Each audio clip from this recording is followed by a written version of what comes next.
Well, Tim, some experts say it's due to a shift in grading after the pandemic as teachers become more lenient, which has led to big repercussions. And I think schools have been hesitant to tell parents that their that children are still behind. For years, Thomas Kane, a researcher and Harvard professor of education, has tracked learning nationwide.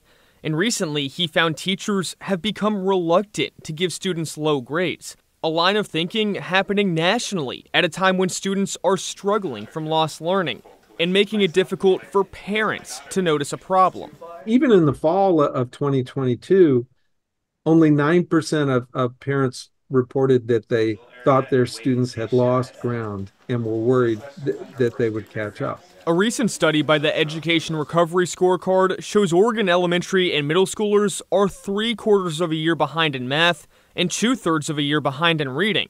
And some experts worry inflated grades make it harder to recover lost learning. Those things become permanent because students aren't pushing themselves to the limit to try and overcome those losses. Tim Daly is the CEO of EdNavigator, a nonprofit that connects families with medical providers to navigate educational needs.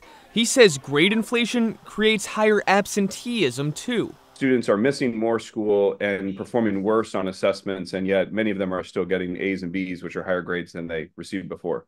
Though not all experts agree. The truth is, there's not a lot of firm data on grade inflation, if it's even a thing. Madhu Narayanan is an assistant professor of educational leadership at Portland State. He says while there is learning loss, grades have always fluctuated based on a multitude of standards. There's never been this hard ultimate reality of what a grade represents. And Narayanan says districts need to answer one key question at the heart of the issue. Should their grades go down if learning loss goes down?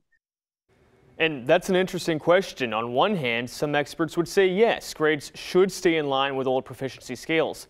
Others say you can't grade students on pre-pandemic levels. And while experts don't agree on much, there is one consensus. For parents concerned about students' grades, they should ask teachers what their kid has mastered and what they need to work on to better understand their child's education. Tim? Very interesting. Thanks, Thomas.